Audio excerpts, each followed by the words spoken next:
Family, I'm sure you've all been wondering why I gathered you here today. I'd like to tell a story about a legendary couple who many of you probably know personally, Ethan and Amanda. So I don't know if apologies to my brother's new mother-in-law for telling this story is an essential element of any best man speech. But my friendship with Amanda's older brother, David, goes back just as far as the bride and groom's courtship. When David and I were juniors in high school, him and our friends convinced him to sneak up to the Korber family cabin for a weekend of tomfoolery. I don't know when Mrs. Korber met my mother in the context of Ethan, but they almost met that day when I was being interrogated about the knowledge of adult supervision. Ultimately, I got away with her not having to pull out the yellow pages and turn to Section K, which she had threatened to do. But our plan was doomed from the start because Mr. Korber was planning a weekend getaway of his own. Arriving just a few short minutes after the first bottles were. So, when Amanda brought Ethan home about a year later, his reputation preceding him as a howler likely did him no favor. However, as far as I knew, Mr. Korber loved Ethan. He always asked about him when David and I made our rounds between hangout spots. Surely obtaining instant approval from his girlfriend's parents was easy for Ethan, as there is nothing not to like about it. Yeah, we agree. So, like myself, Ethan transferred to Pennard Area High School after 8th grade as a new student, and his new cohort welcomed him with open arms. And just to explain my experience with that, my 9th grade orientation in the gymnasium was quite awkward. I was late because my dad drove me.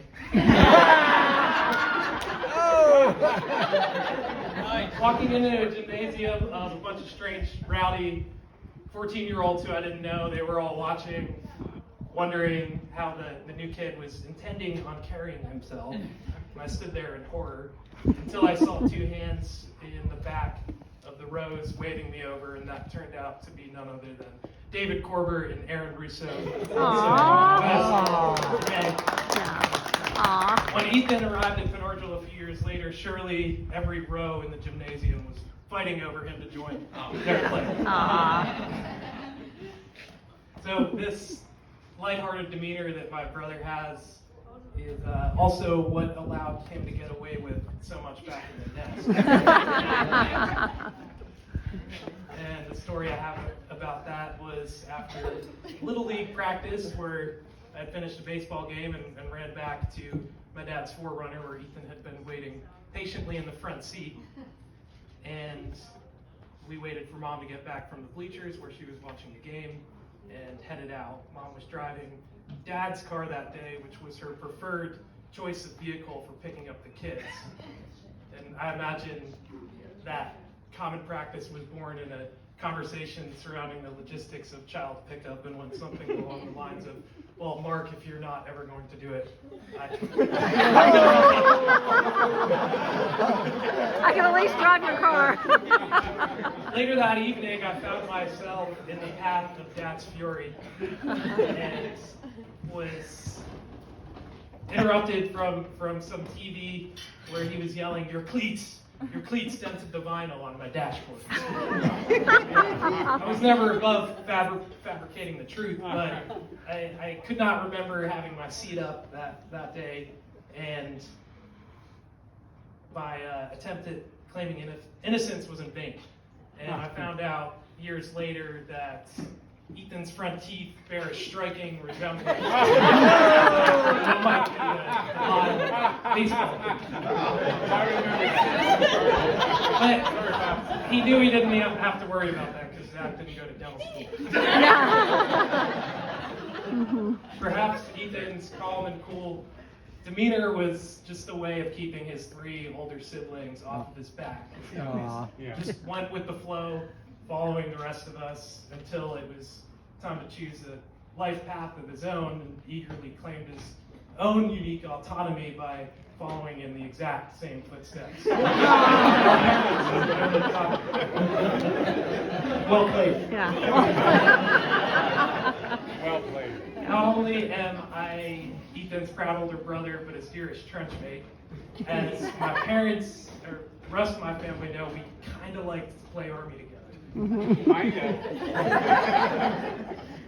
Before I get accused for stolen valor, I'd like to recognize our veterans who are Amanda's grandfather, so apologies there. But Ethan and I are veterans of nearly every global conflict in the backyard. From marching upon goal with the Roman legions to storming the beaches of Normandy. We won that one. Living in a rural area, we were separated from the conventions of a traditional cul-de-sac placer, demanding creativity, which we spared no expense. A rainy day, we could sit in front of a box fan with a laundry basket held over our heads, transporting us from the living room to the skies of France and the cockpit of the Sopwith Camel.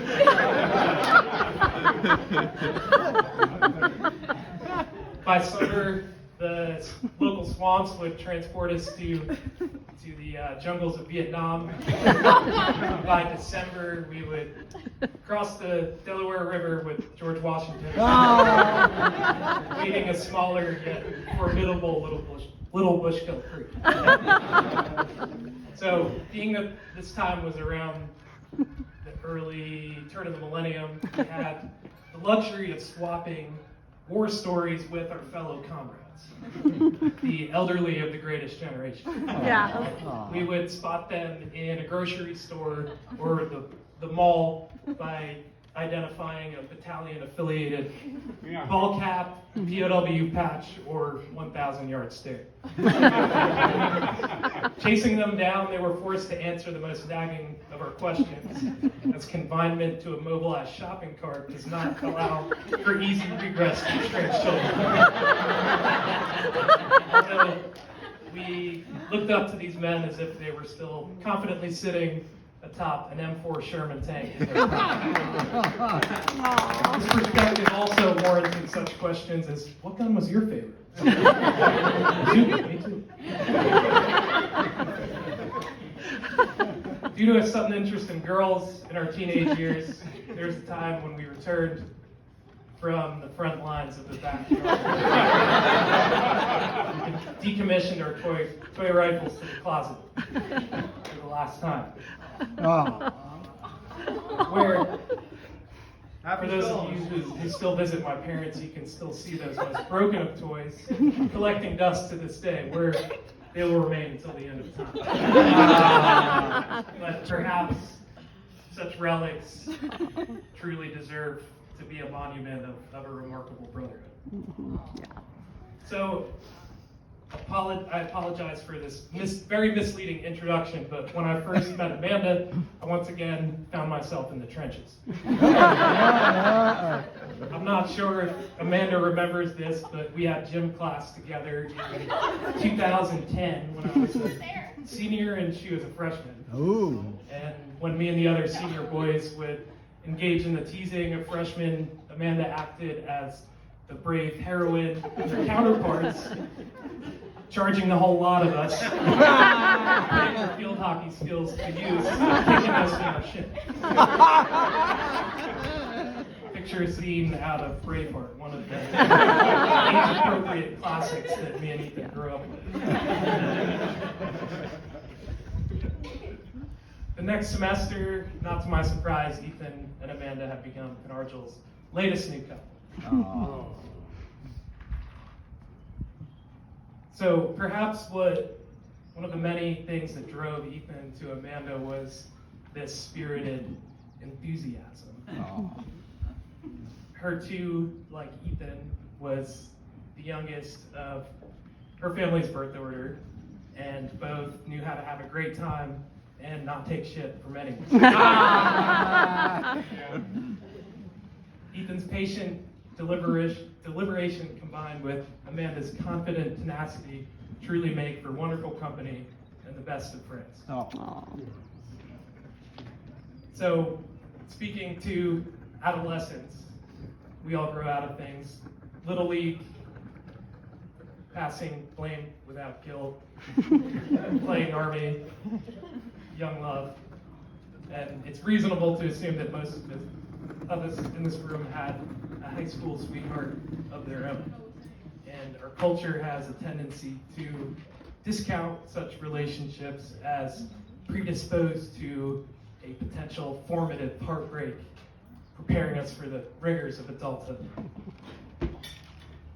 Ethan and Amanda, I'm sure you've had your fair share of challenges, but I do not believe anybody bothered to question your understanding of life and love around the time of your senior prom at this very location 10 years ago. Aww. So the way I see it, this calls for extraordinary congratulations, and I wish you both the best of luck. Aww.